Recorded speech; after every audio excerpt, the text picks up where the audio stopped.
Bonsoir à toutes et à tous et ravi de vous retrouver comme tous les soirs en direct sur Média TV dans 60 minutes pour comprendre. Nous sommes le mardi 13 octobre et comme d'habitude nous sommes en direct avec vous pendant 60 minutes. Et comme tous les soirs, vous le savez, en compagnie d'experts, d'observateurs nationaux et internationaux, nous essayons de vous donner des clés de lecture et de décrypter l'actualité nationale et internationale. N'hésitez pas, comme tous les soirs, à réagir sur les réseaux sociaux, page Facebook de Média TV ou sur le compte Twitter de l'émission #60MPC. Vos réactions et vos questions nous permettront d'alimenter notre débat et notre décryptage tout au long de l'émission. Les invités qui ont accepté d'être avec nous ce soir sur le plateau, Jean-Louis Bruguière, vous êtes ancien juge spécialisé dans la lutte antiterroriste.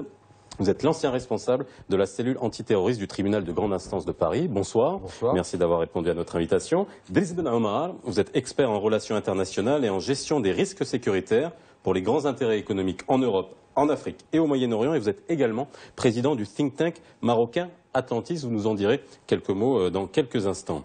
Alain Juillet, vous êtes président du Forum international des technologies de sécurité. Vous êtes également ancien haut responsable en intelligence économique auprès du Premier ministre français. Et enfin, Pascal Hérault, vous êtes journaliste à l'Opinion France. Merci messieurs d'avoir répondu à notre invitation. Il y a à peine quelques heures s'est achevé le premier forum africain de la sécurité qui a rassemblé au Maroc plus de 20 pays africains, soulignant la préoccupation de tous les États relatifs aux enjeux sécuritaires actuels. Quelles sont les nouvelles formes de menaces régionales? A-t-on aussi bien les technologies que les dispositifs juridiques nécessaires pour y faire face? Quelle place occupe notre pays dans la coopération sécuritaire régionale? Question sécuritaire en Afrique, quel rôle pour le Maroc? C'est le titre de l'émission de ce soir. Les groupes radicaux, un véritable cauchemar pour les pays du Sahel. Al-Qaïda au Maghreb islamique et Boko Haram, les deux plus grandes nébuleuses qui menacent la région. Contrebande, trafic d'armes, de drogue, des êtres humains, enlèvements et assassinats, ces crimes sont devenus monnaie courante chez les différents groupes terroristes. Les massacres sont perpétrés quotidiennement, mais certains ont beaucoup marqué les esprits. En janvier 2015, Boko Haram a tué plusieurs personnes et enlevé plus de 60 autres à l'extrême nord du Cameroun.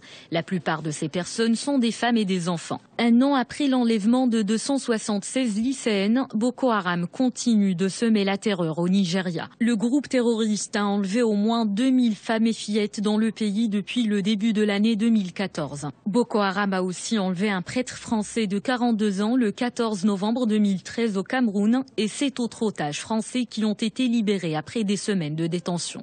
Le 21 septembre 2010, l'AQMI a revendiqué l'enlèvement de 5 Français capturés au Niger. En novembre 2013, le groupe extrémiste a revendiqué l'assassinat de 2 journalistes de RFI exécutés au Mali. Selon Amnesty International, plus de 3500 civils ont été tués par Boko Haram en 2015. L'organisation internationale dénonce des crimes de guerre. Pour sa part, l'Office des Nations Unies contre la drogue et le crime a mis en place le programme Sahel en 2013. Objectif affiché, soutenir le développement de systèmes de justice pénale efficaces pour lutter contre le trafic de drogue, les trafics illicites, le crime organisé, le terrorisme et la corruption. Bien, messieurs, ce soir, nous allons essayer de comprendre les enjeux sécuritaires, les nouvelles menaces régionales qui existent suite au reportage que vous venez de voir. Et nous verrons ensuite le rôle du Maroc dans la coopération. Et puis, bon, on ira en détail dans les différents types de menaces qu'il peut y avoir. Alors, avant qu'on attaque ça, vous êtes ici, messieurs, vous avez participé à un forum, le premier forum africain sur la sécurité.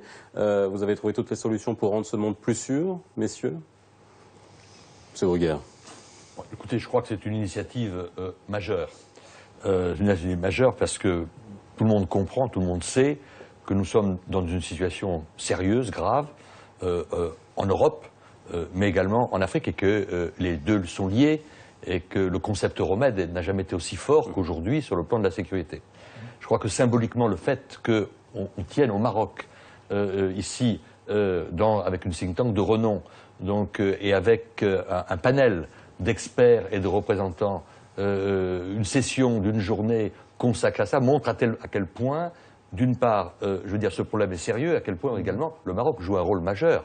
également dans la région, pour s'occuper, et avec d'autres bien sûr, parce qu'on est dans un phénomène globalisé, il n'y a pas qu'un pays qui est concerné, mais en tout cas pour s'occuper de ce problème et le prendre après le corps, et insister sur les problèmes importants qui sont des problèmes de coopération. Je pense que sans coopération multilatérale dans des problèmes de sécurité, d'échange, de partage d'informations, des services de sécurité, et au même moment de la technologie, puisqu'on va en parler, c'est important, la technologie, la biométrie.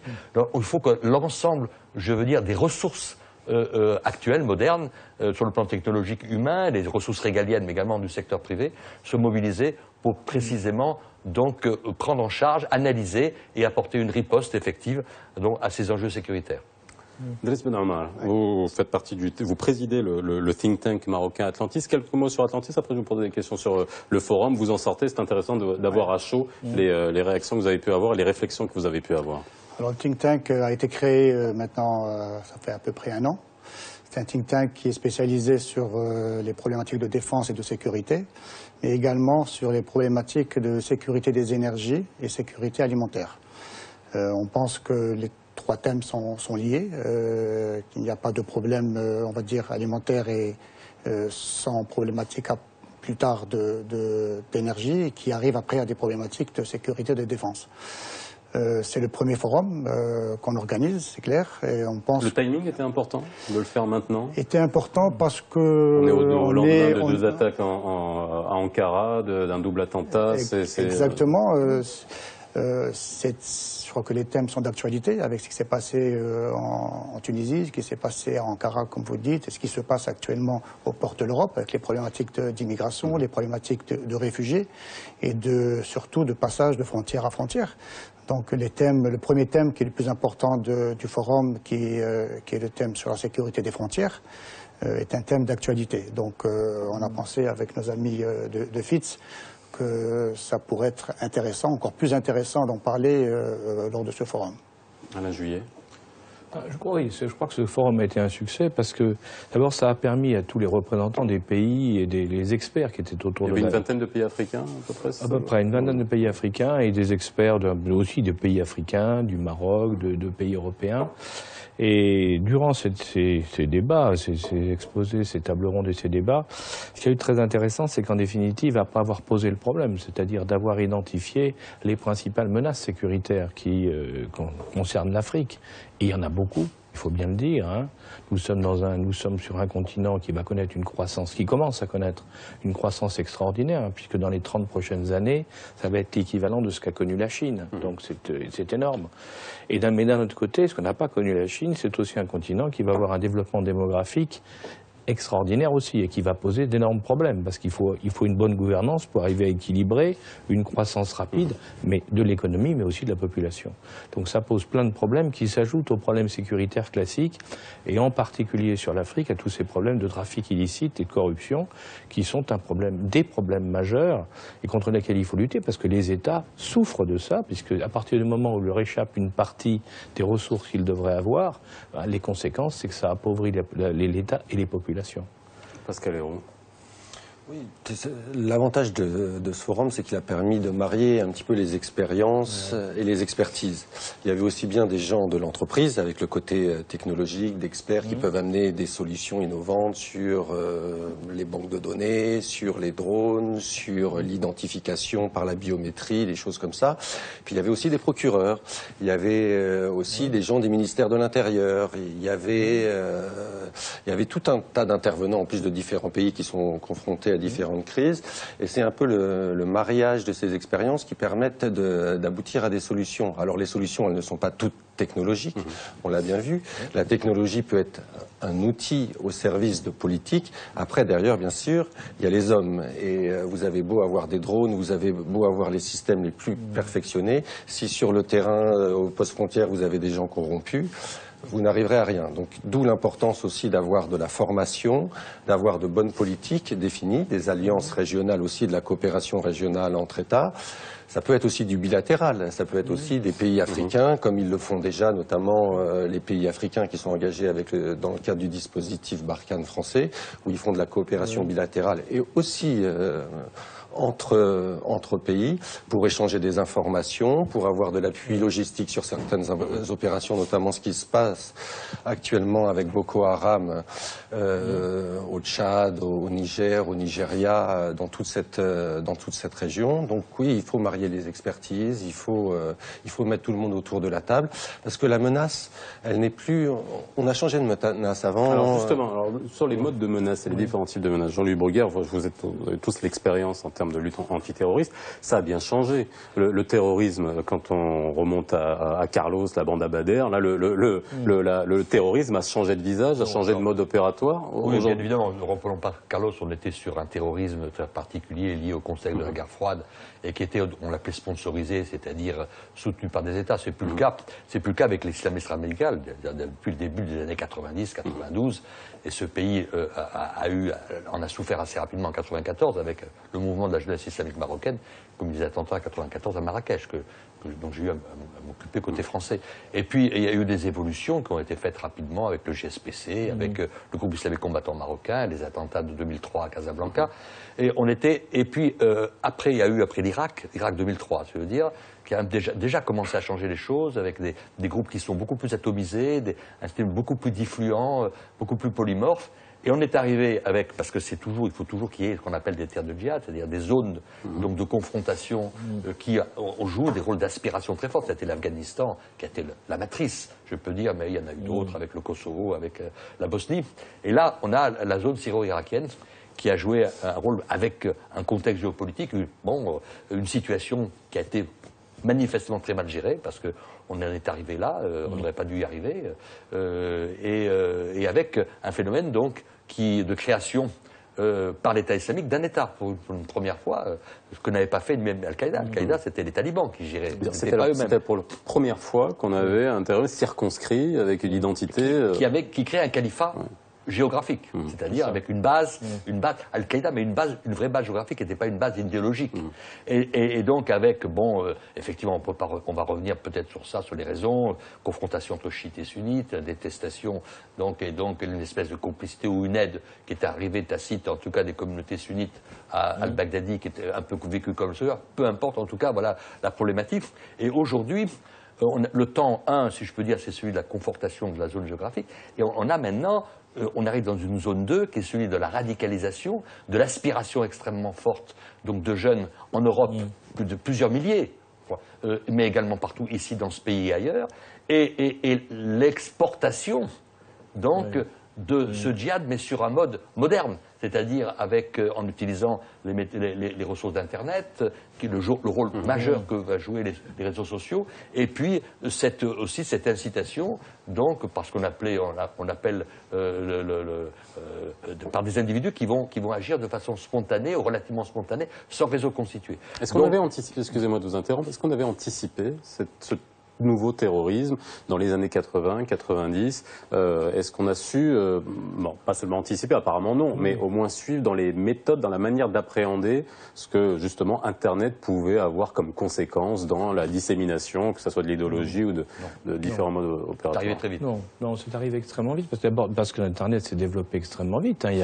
Dans les années 90, il n'y avait pas l'Internet, on n'avait pas de portable, et on voit bien qu'aujourd'hui, la plus grande partie des messages de ces groupes terroristes sont véhiculés par Internet. D'ailleurs, on s'aperçoit aujourd'hui que la plupart des gens qui sont incités, qui partent pour aller par exemple combattre en Syrie, ont été touchés directement par Internet et non pas par comme on le disait à une époque, par des imams ou par d'autres. C'est un processus qui se fait par communication directe et échange direct. Donc c'est totalement différent du reste. Mais il y a un deuxième phénomène, si vous voulez, c'est qu'on voit bien le problème du califat, si vous voulez, c'est d'une part, bien sûr, on constitue une zone qui est une zone avec laquelle on applique les règles religieuses, donc la charia, mais dans une vision djihadiste de la charia. Mais ce qu'il faut voir, c'est qu'à côté de ça, vous avez cette structure géographique sert aussi de base de repli, de base de formation à d'autres. Donc, si vous voulez, c'est un lieu de formation, un lieu de recueil, un lieu dont vont partir un certain nombre de gens, de groupes, Hein. Et alors on le voit, il y a la Syrie, mais on le voit très bien avec le sud libyen, avec le Fezzan, avec la zone de Sheba et autres, où il y a aujourd'hui, on le sait, il y a des bases terroristes qui émigrent et qui envoient des hommes et qui ont des liens permanents avec les gens du Nord Mali, avec Boko Haram, avec les Shebabs aussi d'ailleurs, hein, de Somalie, c'est-à-dire partout. Oui, est-ce qu'il y a une méthode, je vais utiliser un terme, je vais m'y risquer, mais une méthode de management qui a été mise en place? On s'est bien rendu compte que les méthodes et les procédés commençaient par des procédés un peu amateurs, et ça s'est professionnalisé, même en termes de communication. On a tous les médias à travers le monde relayent l'État islamique qui donne une pseudo-légitimité à tous ses partisans. Est-ce qu'il y a... Pour moi, ce sont des vraies structures politiques, religieuses et en matière de communication. C'est très organisé quand on regarde l'État islamique. Il y a une architecture, il y a des gens qui sont responsables, il y a une branche armée avec des gouverneurs locaux. Il y a des gens qui sont là aussi pour capter les financements, et les financements sont divers. Par exemple, dans la zone sous leur contrôle, c'est le coton qui part en Turquie, on prend des taxes, c'est les œuvres d'art qui partent, c'est le pétrole qui est sous leur contrôle, tous les champs gaziers ou pétroliers. Et là encore, devant l'étranger, c'est des taxes qui sont prises sur chaque camion qui rentre par la frontière turque ou jordanienne et qui traverse le territoire. Donc c'est un impôt sur la marchandise. Tout ça, c'est une machine. Il y a aussi des taxes sur les transferts d'argent qu'il veut avoir là. C'est une grosse machine. Alors, c'est pas aussi bien huilé qu'un État, parce que d'après, on annonce des chiffres faramineux sur leurs finances, mais je pense pas qu'ils soient exacts. Ils ont plutôt des fins de mois difficiles parce qu'il faut amener tout ça. Mais il y a des financements, il y a une structure et il y a beaucoup de communication. Alors, c'est sur Internet. Quand on regarde les films, c'est très professionnel. C'est des productions hollywoodiennes. Les massacres sont... Ah oui, les films, oui, exactement. Les massacres, hein, c'est véritablement des films montés par des professionnels. Ce qu'il faut savoir, avec des plans, des contre-plans, il y a tout un ensemble.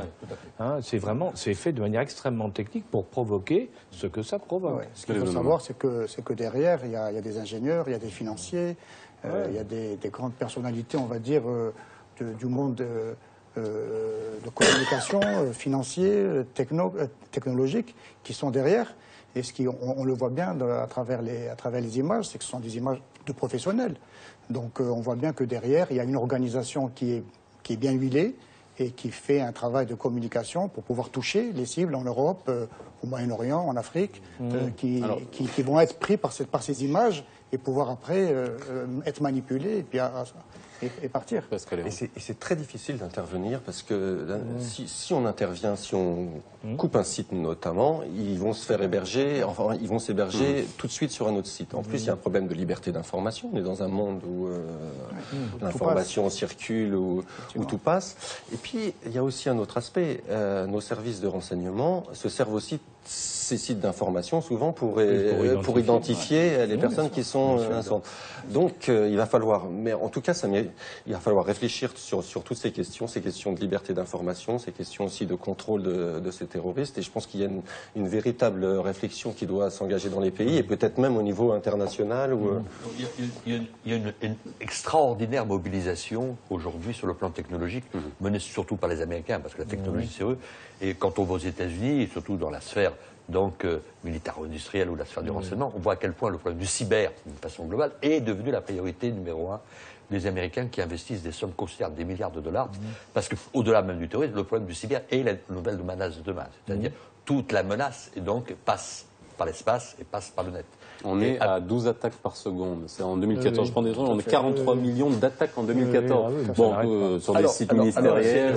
On a changé de paradigme, on a changé de monde.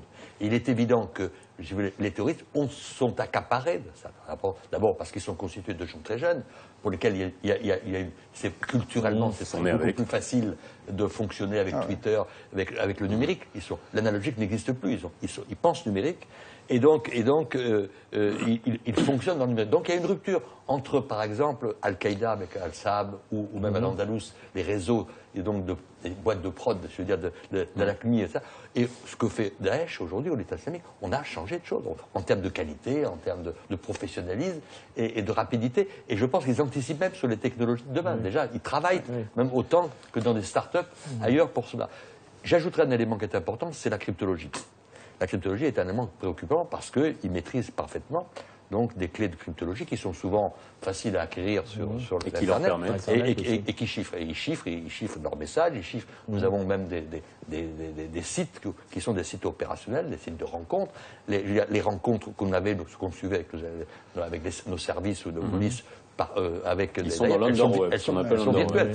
On est sur des rencontres sur le web. Donc très compliqué, donc investissement lourd. Quoi, les Américains sont en train de. Mais la France, c'est pareil, la France est très mobilisée. On a rattrapé largement notre retard. On est aujourd'hui, dans notre pays comme en Europe, très très mobilisé. Donc sur la technologie, vous avez vu qu'on a une loi sur le renseignement qui donne des pouvoirs accrus. Alors, on reviendra sur le législatif, parce que là, j'ai vraiment vous faire intervenir dessus. Ce que je voulais dire, c'était que, justement, la complexité du problème, c'est que quand on a Daesh, quand on voit Daesh avec la Syrie, c'est assez simple. Enfin, c'est assez simple.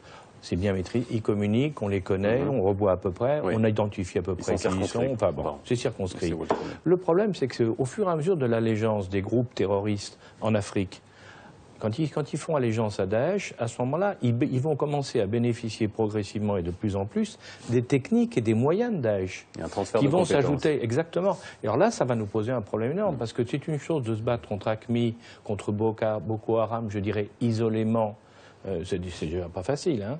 Mais si en plus vous ajoutez toute la capacité d'action, de propagande, d'appui financier, technique ou autre de Daesh, alors là le problème devient beaucoup plus compliqué et on se rend compte que dans le futur, on est en train de rentrer dans une guerre antiterroriste qui ne va pas s'arrêter en un jour. Si vous voulez, il faut tordre le cou à cette idée qu'en quelques semaines, on peut régler le problème. Ce n'est pas vrai du tout. D'autant plus qu'il n'y a pas que le problème de la répression terroriste, mais il y a aussi le problème de la mutation ou des investissements qu'il faut faire dans les zones pour empêcher que la population se laisse tenter par les promesses des terroristes. Surtout qu'on parle concernant Daesh de 1 trillion de dollars. Oui.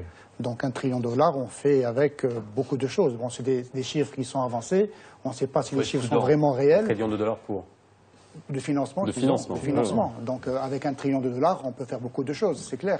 D'où peut-être ces images qu'on voit, ces images très professionnelles qui coûtent beaucoup d'argent. Vous êtes dans la télécommunication, ça coûte très cher. Ça coûte pas aussi cher que ça. Ça coûte très cher, non, c'est clair. Mais quand on voit la différence d'image entre Al-Qaïda il y a 10 ans et les images de Daesh maintenant, on voit bien que la communication a totalement changé. Ça ne serait pas le changement finalement, parce que aujourd'hui on est à la télé, je vous dis que ça ne coûte pas aussi cher que ça, finalement, de faire des choses comme ça, mais c'est le recrutement et les gens qui produisent ça, juste pour revenir là-dessus, ont une culture qui est très empreinte d'Occident, de ce qu'ils voient à l'étranger. Occidental, ils se servent de nos outils, de nos moyens. C'est ni plus ni moins.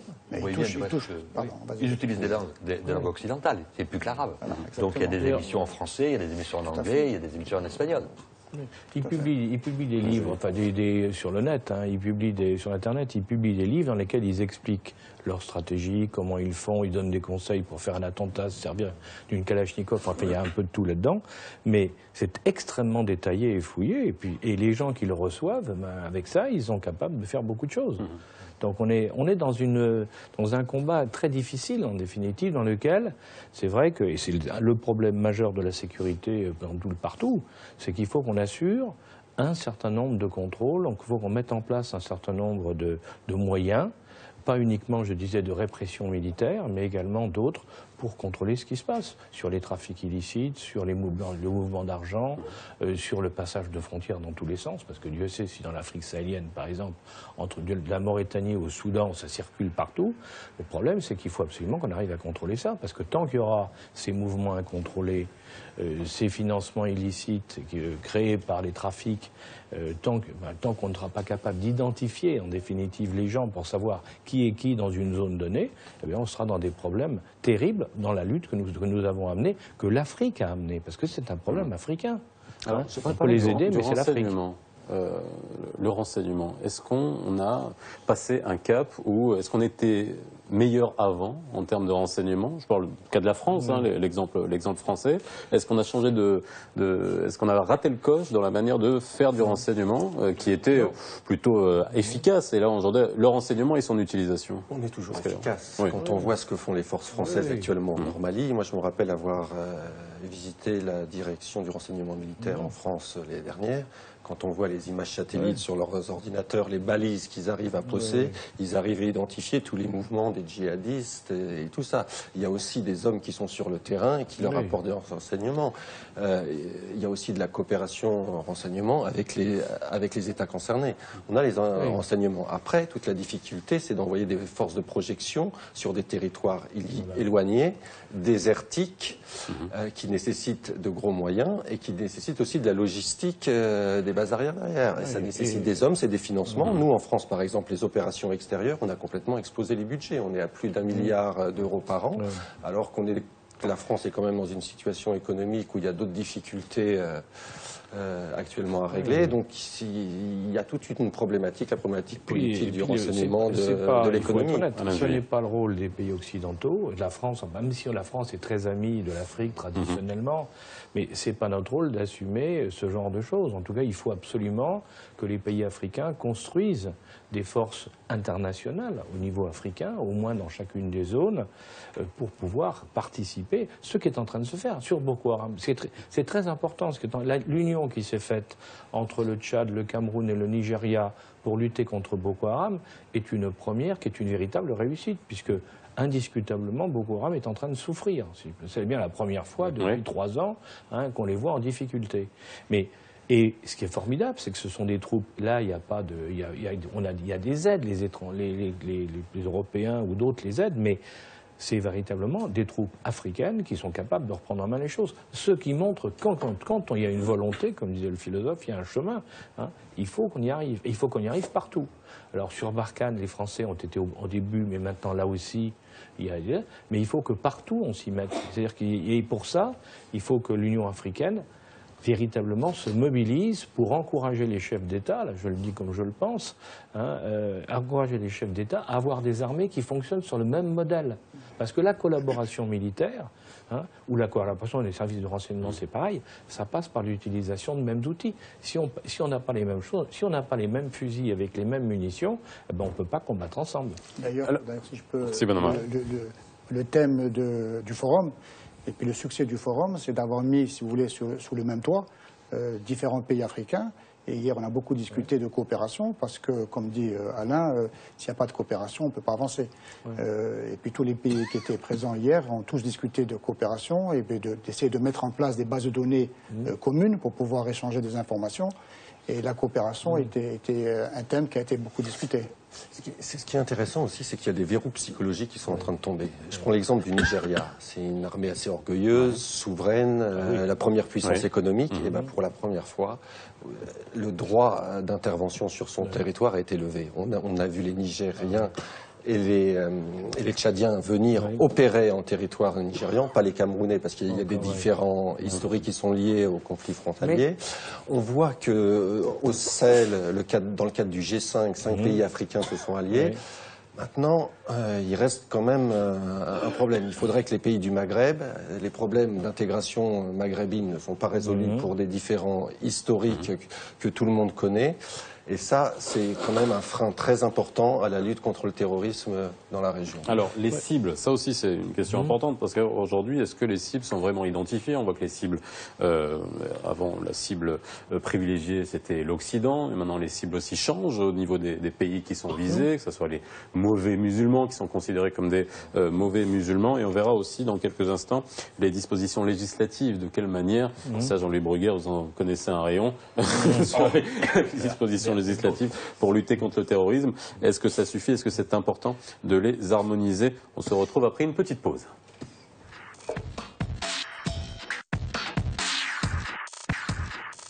Si vous venez de nous rejoindre dans 60 minutes pour comprendre, nous essayons de comprendre tous les enjeux sécuritaires à la fin, au lendemain d'un forum, même pas au lendemain puisque ça a fini aujourd'hui, du premier forum africain de sécurité. Alors, on s'était arrêté avant la pause sur les cibles. Aujourd'hui, est-ce que les cibles sont bien définies par ces groupes terroristes? Est-ce qu'on sait qui ils ciblent exactement? Oui, ils ciblent des États. Ils ciblent des intérêts économiques, ils ciblent des bases militaires, ils ciblent des édifices religieux. Non, oui, ils ont toute une panoplie de cibles qui dépendent bien sûr des groupes et de leurs urgences ou de leur impératif du moment. Ce sont des cibles médiatiques ou géostratégiques, si vous voulez. Ils sont très opportunistes. Si vous voulez, la ligne de conduite, c'est la déstabilisation. Donc ils essaient de voir au travers même d'opérations dites de basse intensité, à partir du moment où elles sont très médiatiques et dans un moment donné, un choix stratégique, quel est l'effet de terreur, de terrorisation maximale. Donc on peut pas, c'est très compliqué d'arriver à profiler. Il y a effectivement, le panel est large. Ça peut être donc des cibles symboliques de l'État, ça peut être aussi des cibles religieuses, ça peut être des cibles des hommes, ça peut être ce qu'on appelle des soft targets, des cibles molles. Mais c'est un ensemble de choses et incontestablement, aujourd'hui on est quand même dans un terrorisme de la communication. C'est-à-dire que l'élément important, si vous voulez, l'effet second, c'est pas tellement l'effet primaire, l'effet second, c'est le véhicule de la terreur par les médias à un moment donné, par l'amplification. D'ailleurs, on voit que pour chaque pays, les cibles sont différentes. Oui. Quand on voit le problème de la Tunisie, ce sont des cibles touristiques, ce sont des cibles qui touchent à l'économie du pays. Si vous passez au niveau du Moyen-Orient, on voit que les cibles sont différentes. Ce sont des cibles beaucoup plus religieuses ou bien des cibles de biens étatiques, qui va affaiblir le pays en lui-même et qui va faire beaucoup plus de bruit au niveau international. Alors c'est quoi le business model? C'est quoi le projet? C'est affaiblir une économie et pour donner lieu à un terreau fertile à plus de de terroristes. L'idée va aussi loin que ça?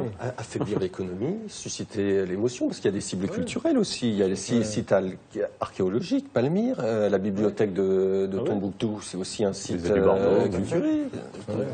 Mais regardez le site de Palmyre. D'un côté, on crée la terreur, la consternation, la destruction d'un patrimoine de l'humanité, mais dans le même temps, on récupère les pierres pour les vendre comme antiquité. Donc il y a trafic à côté, il faut le dire aussi. Daesh gagne beaucoup actuellement sur le trafic d'antiquités de la zone. Alors comment a évolué la législation et quel est le rôle finalement du droit pour lutter contre le terrorisme? Si vous voulez, l'enjeu majeur et le défi, je dirais, des groupes terroristes, d'une façon globale, c'est et on a des documents là-dessus, donc j'invente rien, c'est de nous pousser à franchir la ligne rouge, ou la ligne jaune, c'est-à-dire à prendre des mesures qui vont au-delà ou qui transgressent fondamentalement nos valeurs fondamentales sur lesquelles nous avons bâti nos sociétés notamment, et nos systèmes politiques. L'abolitionnisme européen, on en parlait avant l'émission, les valeurs démocratiques. Donc, si vous voulez, l'enjeu, c'est de trouver un équilibre, donc mettre le curseur, entre avoir des mesures sécuritaires adaptées et qui sont acceptées et légitimes, et une protection également nécessaire des libertés individuelles. Donc il faut mettre le curseur. Évidemment, ce curseur doit être très mobile, parce qu'on est dans l'émotion. Donc il faut avoir à un moment donné la capacité et le courage politique, c'est ce qu'on fait en France, de pouvoir voter des lois qui va permettre de donner aux services de renseignement, aux services de police et de justice, les moyens légaux dans la légitimité démocratique pour permettre de donner une réponse, y compris les moyens militaires, puisque l'engagement de la force se fait sur une base légale. Là, donc, soit des résolutions pertinentes du Conseil de sécurité, soit donc pour la légitime défense telle que définie par les Nations Unies pour les frappes donc, qui sont faites maintenant en Syrie. Donc c'est ça qui est important, et je crois que en tout cas on a toujours fait en France, dans d'autres pays, y compris certains pays occidentaux, on ne l'a peut-être pas tout à fait fait, je n'en citerai aucun, mais en tout cas en France ça a été un élément permanent, et moi qui étais au cœur de la lutte antiterroriste, j'ai utilisé de façon très systématique l'action de malfaiteurs terroristes, qui était une arme extraordinaire, qui nous a permis, en lien avec les services de renseignement, de détecter très en amont la menace, c'est-à-dire d'avoir un temps d'avance sur l'adversaire, en essayant d'assécher ou d'arrêter ceux qui étaient en capacité ou même de fournir une aide logistique à des individus susceptibles d'être dangereux. Donc c'est ça, je veux dire, c'est une vraie stratégie et bien sûr qui implique une coopération internationale très active. Voilà, d'ailleurs, on précise, comme pour reprendre tout ce qu'on évoquait tout à l'heure, il est clair qu'au niveau des services de renseignement, je pense au Maroc, à la France par exemple, en dépit de certaines tensions qui ont pu exister ou autres, il y a une collaboration formidable entre les différents services français, services marocains et services africains. On va en parler. Parce qu'on en a besoin. Alors on va en parler parce qu'on regarde un reportage justement pour voir quelle est la place du Maroc dans cette coopération et on en parle juste après. La lutte contre le terrorisme, une priorité pour le Maroc. Depuis 2013, le Royaume a neutralisé plus de 27 cellules terroristes. En collaboration avec l'Espagne, le Maroc a démantelé le 4 octobre courant une dangereuse cellule terroriste engagée dans le recrutement et l'envoi des combattants en Irak et en Syrie. La cellule est composée de 6 membres, dont un ancien détenu dans une affaire de terrorisme en Italie. Toujours en coordination avec les services de sécurité espagnols, le Bureau central des investigations judiciaires a démantelé le 25 août dernier un réseau terroriste, un réseau composé de 13 membres actifs dans les villes de Nador, Driouech, El Hoceima, Fès, Casablanca et Melilla. Les autorités marocaines ont également signalé au cours de 2015 l'activité de plusieurs groupes en relation avec Al-Qaïda au Maghreb islamique et Daesh. Pour assurer la stabilité sécuritaire, le Maroc a opté pour des documents qui comportent des informations fiables. En 2008, le Maroc a démarré la généralisation de la carte d'identité nationale biométrique pour passer au passeport biométrique en 2009, sans oublier le projet de modernisation des registres de l'état civil. Les services de renseignement marocains sont les plus efficaces à l'échelle du Moyen-Orient et de l'Afrique du Nord. C'est le constat fait à Genève en juillet dernier lors des travaux du Conseil des droits de l'homme. En 2014, le Royaume a lancé une nouvelle stratégie pour élever le niveau de coordination internationale. L'objectif est de contrer la vague des départs vers la zone syro-irakienne sous contrôle de Daesh. Tous ces indicateurs positifs ont permis au Maroc de gagner la confiance de l'Union européenne.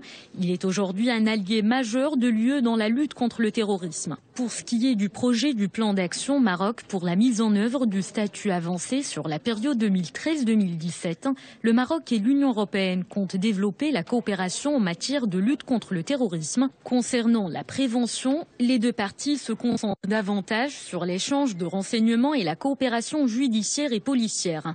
Ils comptent également poursuivre la mise en œuvre des résolutions du Conseil de sécurité des Nations Unies, sans oublier la lutte contre le financement du terrorisme, une coopération stratégique pour le Maroc et l'Union européenne qui veulent protéger leurs intérêts communs. Bien, messieurs, par rapport à la place du Maroc dans cette coopération, vous êtes d'accord avec ça? Exemplaire dans la région en termes de services de renseignement? Elle est assez exemplaire. On le voit bien. La France, quand il y a eu ces petites tensions, il y a eu quand même un certain malaise. Quand les Marocains continuent à donner des informations aux Américains, aux Espagnols, à d'autres pays européens, et sevrer la France d'informations, tout de suite, ça a été beaucoup plus difficile pour nos services. Et depuis que ça a repris, il y a eu un certain nombre de coups de filet.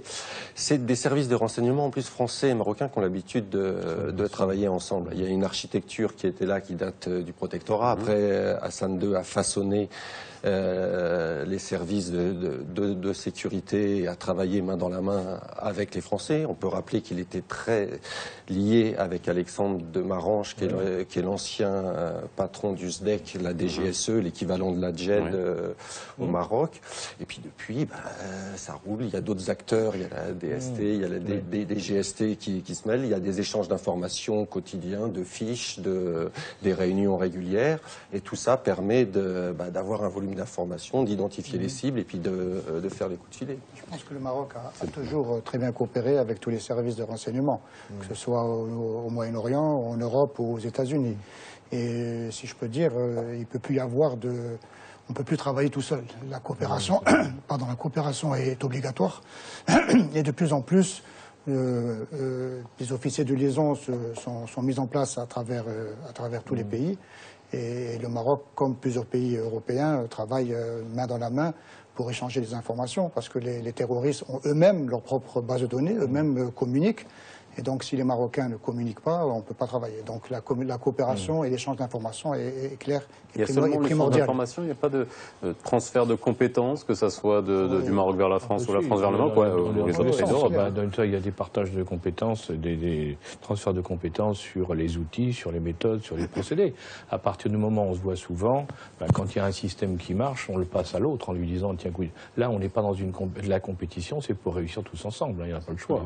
Le risque, il est général. Mais le problème qui se pose aujourd'hui, c'est, je pense, pour le Maroc et pour tout le monde d'ailleurs, c'est que le Maroc est arrivé à un niveau très pointu, comme ça a été rappelé, au niveau renseignement, capacité de renseignement. Le problème, c'est que nous sommes sur le territoire de l'Afrique, sur l'Afrique, et qu'il faut absolument que les autres pays d'Afrique atteignent progressivement cette capacité. Or là, il faut les accompagner, il faut les aider, il faut leur donner des outils, parce que même s'ils sont pleins de bonne volonté, il est certain qu'il n'y a pas du tout le même niveau dans un certain nombre de pays d'Afrique, comme on l'a vu. Donc là, il y a une difficulté sur laquelle il faut qu'on trouve des relais. Et par exemple, forum que nous venons de faire, c'est un endroit où on a commencé à réfléchir sur justement des solutions ou des problèmes ou des produits qu'il fallait mettre en place. Vous avez évoqué le passeport biométrique ici au Maroc. Bon, il est évident que si on veut surveiller, comprendre les mouvements de population et comprendre ce qui se passe comme dans toute la zone sahélienne, il faut qu'on utilise le biométrique. On a un bilan de l'utilisation de la biométrie aujourd'hui, on sait, est-ce que ça fonctionne, est-ce que ça donne des résultats? Le biométrique? Oui. Ah oui, c'est remarquable. Oui. Ah, remarquable. On arrive aujourd'hui avec les nouveaux logiciels, les nouvelles techniques, les nouveaux outils, si vous voulez, dont on l'a évoqué d'ailleurs, les nouveaux outils d'identification, d'identification numérique, par exemple, font que vous arrivez à identifier quelqu'un. Au départ, c'était avec la main, les empreintes. Après, on est passé aux yeux. Maintenant, c'est simplement la démarche. Vous avez quelqu'un avec une capuche sur la tête qui marche dans la rue, homme ou femme, on est capable de la repérer dans une foule de 10 000 personnes ailleurs. Reconnaissance faciale. Ah oui, c'est extraordinaire. Et ça permet de tracer les parcours. Ça permet de tracer les parcours. La traçabilité des parcours. Au Maroc, comment ça s'est mis en place, la biométrie? Les Marocains sont très bien équipés depuis longtemps, grâce beaucoup à la coopération avec la France au départ. D'ailleurs, maintenant, tous nos passeports, cartes nationales, permis de conduire, sont tous équipés de biométrie. D'ailleurs, je crois que les dernières élections, on a utilisé la carte nationale pour voter, ce qui montre la fiabilité de la biométrie, c'est clair. Je pense que même en France, ils ne votent pas encore avec la carte nationale. Hélas, un peu de retard. On a le passeport, mais pas la carte. La coopération judiciaire est importante. Oui, c'est très important. Est-ce que vous avez eu des cas dans votre carrière où vous avez eu des soucis justement en termes d'extraterritorialité, pas seulement avec le Maroc, mais avec d'autres pays? Oui, j'ai eu mais avec le Maroc, jamais. Je veux dire, on a eu une coopération, moi je peux attester que j'ai une coopération exemplaire. J'ai deux cas très importants, bien connus, c'est 94, le mouvement de la jeunesse islamique marocaine, les attentats à Marrakech, Tanger, à Fès, et à Casablanca, et puis surtout 2003, où on a eu une coopération opérationnelle avec les services de renseignement, les services de police et mes collègues de la justice, dont le juge de Rabat, où on a pu en temps réel faire un partage de renseignements opérationnels, ce qui est très rare, je veux dire, même en Europe, avec une compétence, une qualité, une confiance, qui a permis de faire des opérations combinées d'arrestation au Maroc et en France. Et où on a arrêté en France à peu près un nombre, plusieurs dizaines de militants présumés du groupe islamique combattant marocain, dont un au moins était lié avec les attentats de Madrid. Donc c'était une vraie opération de neutralisation judiciaire et qui n'a pu se faire en France et au Maroc que grâce précisément à cette coopération étroite. Donc je tiens à souligner parce que ça montre à la fois l'excellence, ça montre le fait qu'on se comprend parfaitement et ça montre le degré de confiance. Parce que vous ne pouvez faire du partage d'informations opérationnelles, y compris surtout avec la justice, le système judiciaire compliqué, que si vous avez une confiance totale, à la fois de fiabilité, non seulement dans les hommes, mais dans les systèmes mis en place, et sur la qualité aussi des informations échangées, car toutes les informations qu'on a eues ont été utilisées dans le cadre judiciaire et ont permis des condamnations. Donc ça prouve que ce sont des éléments qui satisfaisaient aux règles pourtant strictes, plus dures, avec des avocats qui étaient rompus, et qui ont été des éléments pertinents de preuve pour engendrer des condamnations en France. Est-ce qu'on au niveau de la cybermenace, de la cybercriminalité au Maroc, on est aujourd'hui à quel niveau de protection ça a été mis en place? J'imagine qu'il y a encore du travail à faire. Là aussi, une très grande coopération avec la France, parce qu'on s'y est pris un peu en retard, c'est clair. Le Maroc est touché par les cyberproblèmes d'une manière générale. Et la France a aidé énormément. C'est quelque chose qui est beaucoup moins visible que le reste, parce que j'ai donné le chiffre mondial du nombre d'attaques qu'il peut y avoir. Bon, c'est moins visible, sauf quand il y a des choses assez spectaculaires, mais c'est...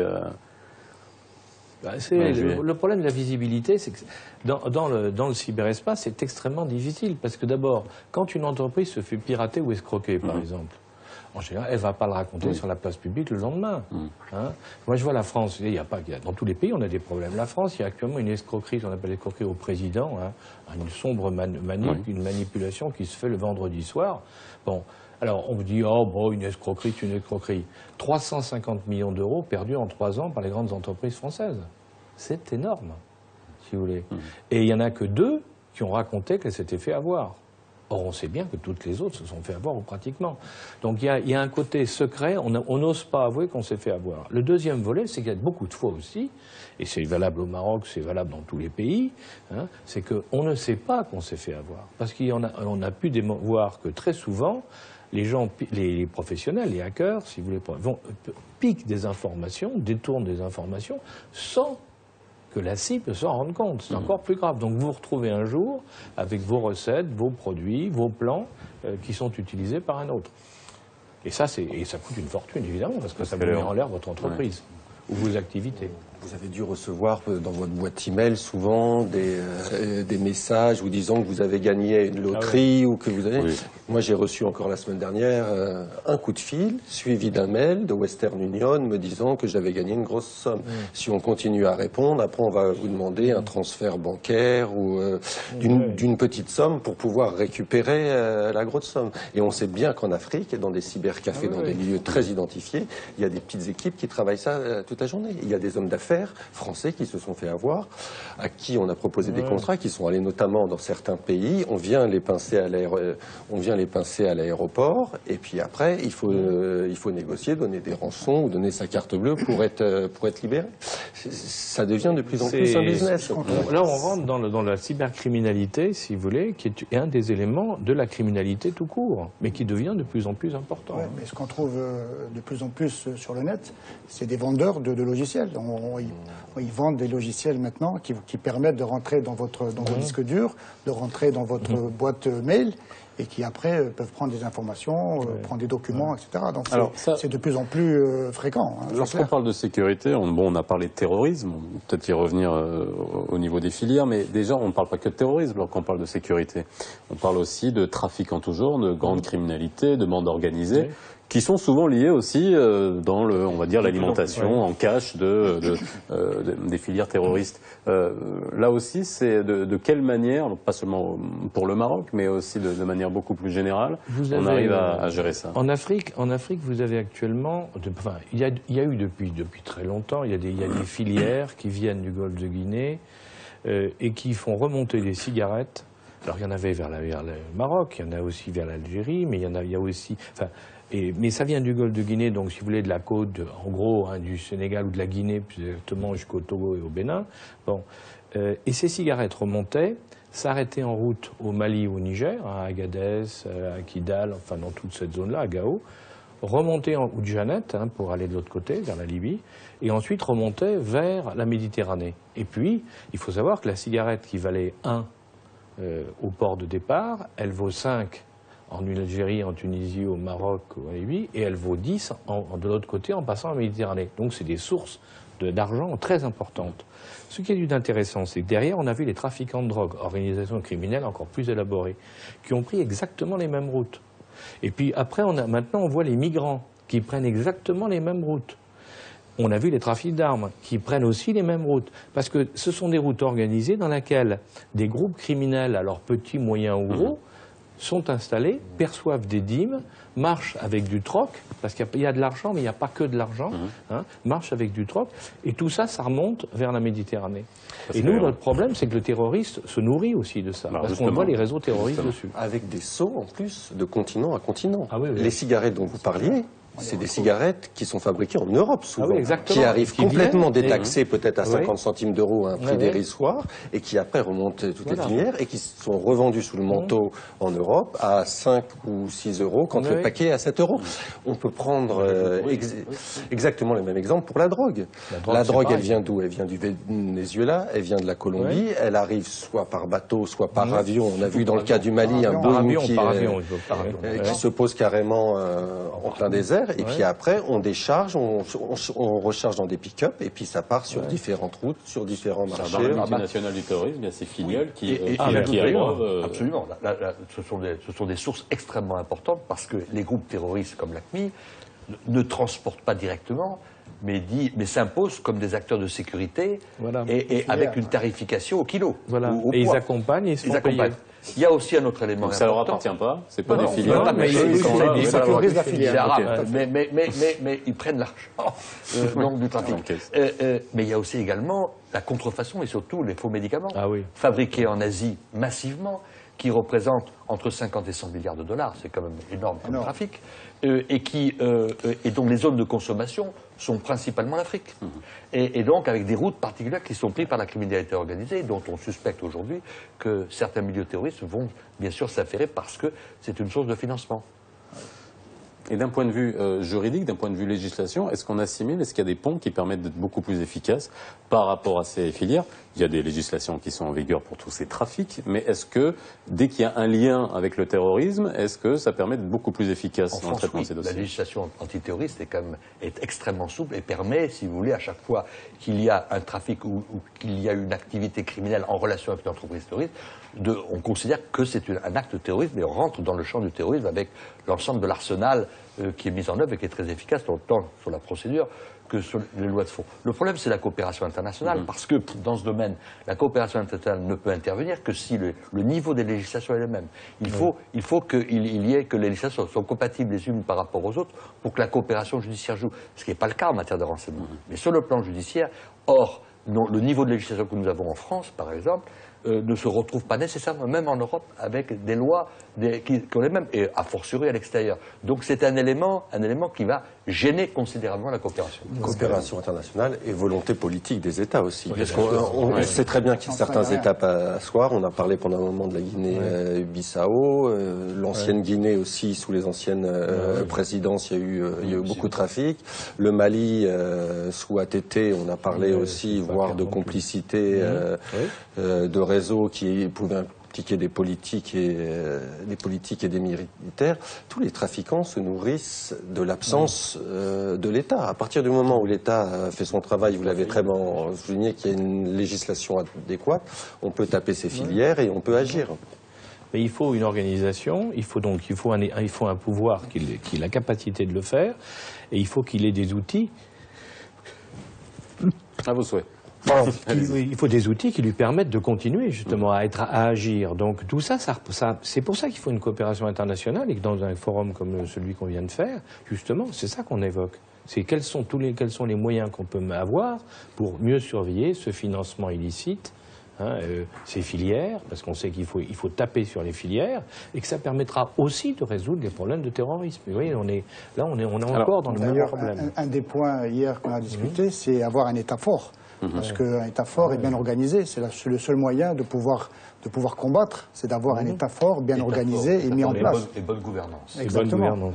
C'est le message que vous avez fait passer aux responsables africains qui étaient là. Oui, absolument. Alors, justement, pour parler du terrorisme, j'aimerais revenir, on a parlé tout à l'heure du terreau, des terreaux du terrorisme. Le Maroc a opté pour la formation des imams avec une coopération. Vous avez d'ailleurs, vous revenez de l'Institut de formation des imams, vous y étiez aujourd'hui. C'est une première en la matière. Est-ce que c'est un benchmark à prendre pour d'autres pays? Écoutez, l'avantage du Maroc, c'est que le roi est commandeur des croyants. Donc ça permet aussi d'organiser le culte religieux. Et ce qui est très intéressant, moi ce qui m'a subjugué en visitant cet après-midi l'Institut Mohamed VI, c'est que c'est une formation très moderne. C'est pas qu'une formation religieuse. Il y a une formation sur les sciences humaines. Et il y a aussi un apprentissage professionnel. Il y a des ateliers de couture, il y a des ateliers d'informatique, il y a des gens qui sont formés, il y a des imams et des mochadas qui sont formés, les mochadas plus à la couture, mais les imams qui peuvent être formés à l'agriculture aussi. Donc on ne fait pas que dispenser un enseignement religieux. Alors l'enseignement religieux marocain, on le connaît, c'est un islam malékite, tolérant, l'islam du juste milieu. D'ailleurs, actuellement, en Afrique de l'Ouest, cet islam du juste milieu ou soufi est en confrontation directe avec le wahhabisme qui est en pleine progression. Donc on a plutôt intérêt à soutenir des initiatives comme celle de l'Institut Mohamed VI. Ce sont des approches intégrées comme ça qu'il faut mettre en place. C'est le caractère inédit de cette approche intégrée, où justement vous nous dites qu'on n'est pas seulement sur un apprentissage purement religieux. Il y a l'intégration dans la société, c'est un élément important pour couper court à à la radicalisation? Oui, oui, parce qu'on sait bien que les gens qui se font radicaliser, il y a aussi des raisons, si vous voulez, c'est pas uniquement... Alors, on les touche par l'Internet, comme on l'a dit tout à l'heure, mais il n'y a pas que ça. Il y a aussi l'environnement dans lequel ils se trouvent. Il y a des problèmes qui sont posés soit par la pauvreté, soit par les frustrations, soit par le refus d'un système qui est complètement déliquescent ou trop corrompu. Enfin, il y a beaucoup de choses qui jouent. Hein, et il faut y répondre, il faut apporter des réponses. Alors, c'est vrai que il faut arriver à convaincre les jeunes que la violence de l'islam wahhabite n'est pas la vraie solution, parce qu'il y a une autre approche religieuse qui est totalement différente, qui est celle du malékisme, et qui, elle, permet de vivre son islam, mais d'une manière tout à fait normale et en cohabitation avec tout le monde. Hein, donc c'est tout à fait... Mais il ne faut pas s'appuyer que sur la religion. Ce que je veux dire, c'est exactement comme on dit tout à l'heure, pour le terrorisme, on ne peut pas se baser uniquement que sur la répression. C'est tout un ensemble. Un des problèmes majeurs auxquels on est confronté, tout le monde est confronté lorsqu'on se voit ces problèmes-là, c'est de trouver des réponses à un certain nombre de problèmes qui, mis conjointement ensemble et dans le temps, parce que ça prend du temps, ça ne se règle pas en un jour, vont permettre peu à peu de reprendre pied. Nous n'avons pas fait attention à la propagation du wahhabisme à une certaine époque. On ne s'en est pas méfié, il faut être honnête, parce qu'on ne voyait pas du tout ça comme ça. Maintenant que tout le monde a compris des deux côtés de la Méditerranée le problème que ça pose, maintenant il faut commencer à sérieusement construire, mais construire une politique qui va répondre, une gouvernance qui va répondre aux attentes et qui empêchera les gens de basculer, justement parce qu'ils trouveront d'autres formes d'espérer ailleurs. La France, notamment, avait besoin d'expériences comme ça. D'ailleurs, il y a eu des échanges. On est en plein dedans. Je crois qu'aujourd'hui, on est conscient que, si vous voulez, la répression en tant que telle, qui était un élément qui était l'élément majeur et qui doit perdurer, n'est pas suffisant. Il faut gérer, si vous voulez, l'infra-judiciaire ou l'infra-répressif, c'est-à-dire le processus de radicalisation, donc très tôt, comment le détecter et comment avoir un contre-discours, et notamment la formation des imams participe à cela. Et puis, beaucoup plus en aval, la déradicalisation, c'est-à-dire comment on peut éventuellement récupérer par un contre-discours ou des méthodes adaptées, ceux qui se sont, entre guillemets, fourvoyés et qui sont en capacité de pouvoir revenir dans un comportement normal. Ceux qui ne le sont pas, on les va les traiter. Je vais juste vous faire commenter le durcissement qui a été fait en termes de législation, notamment la déchéance de nationalité par rapport à ce qui a été le cas pour les auteurs des attentats de Casablanca. C'est une réponse, ça aussi? Ça risque pas finalement... Je crois qu'il faut être prudent là-dessus, parce que cela a déjà existé, on l'a généralisé. C'est la déchéance de nationalité à condition qu'on soit binational. Oui. Parce qu'on ne peut pas... Oui, on ne peut pas être apatride. On ne peut pas être apatride. Donc cela existait avant, puisque... Il y a certaines, entre guillemets, de mes clients, des gens qui ont été condamnés et qui ont été déchus, mais on l'a rendu beaucoup plus facile qu'avant. Donc les mécanismes, ce qui paraît relativement normal, à partir du moment où quelqu'un s'est mis fondamentalement en rupture par rapport à une nationalité qu'il a acquise, et donc qu'il rejette officiellement comme ceux qui vont brûler des passeports, c'est normal qu'on en tire des conclusions, c'est qu'on le déchoit de la nationalité avec... Donc ils ne peuvent pas à la fois avoir les avantages d'un système. Oui, mais... J'ajouterai un élément important. L'important, c'est que ces réseaux terroristes, on en a vu la preuve, ont une très forte capacité, dans leur lutte contre l'Occident, à utiliser les méthodes, les facilités légales donc, que leur donne la loi. Bon, Schengen, ce qui est intéressant, c'est quand même la prise de conscience politique. Vous voyez, les élèves qui sont actuellement à l'Institut Mohamed VI, c'est sur la demande de présidents africains. Le président de Côte d'Ivoire, Alassane Ouattara, le président Alpha Condé en Guinée, et puis même dernièrement de la France. Quand François Hollande est venu à Tanger pour sa visite récemment, il y a un accord qui a été signé sur la formation des imams français ou opérant en France, résidents français. Et d'ailleurs, les premiers sont arrivés là actuellement et ils étaient en processus d'identification, Alain Juillet, ça sera le dernier mot. Je revenir juste une seconde sur un point qui a été évoqué. La déchéance de nationalité, il faut bien comprendre aussi une chose, c'est quand vous avez, pour ceux qui sont des criminels ou des terroristes, ils utilisent la binationalité pour se retrouver chaque fois du côté on ne les poursuit pas. C'est-à-dire, si vous voulez, en leur faisant la déchéance d'une nationalité, d'un côté ou de l'autre, alors à ce moment-là, ils tombent totalement sous le coup de la loi du pays qui reste. Ça change totalement les données du problème. C'est pour ça qu'il ne faut pas voir ça comme d'un côté disant tiens, les Français ont défait une déchéance. Pas du tout. C'est la déchéance de sa nationalité pour les binationaux oblige l'individu à appliquer les lois nationales du pays dont il est redevable. Et c'est idéologique comme beaucoup peuvent transmettre. Driss Ben Amal, ça sera vraiment le dernier mot. Un forum prochain, il y en aura un autre? Alors oui, le forum 2016 est déjà programmé. Le thème, c'est les Safe Cities, donc c'est l'organisation et la sécurisation des villes d'une manière générale. Nous sommes déjà en contact avec Alain Juillet, avec différentes métropoles pour pouvoir organiser. Eh bien, ça sera l'année prochaine. Merci messieurs d'avoir été avec nous dans 60 minutes pour comprendre. Quant à vous, continuez sur Média TV. Si vous nous avez pris en route, la rediffusion à 22h40. Excellente soirée. À demain.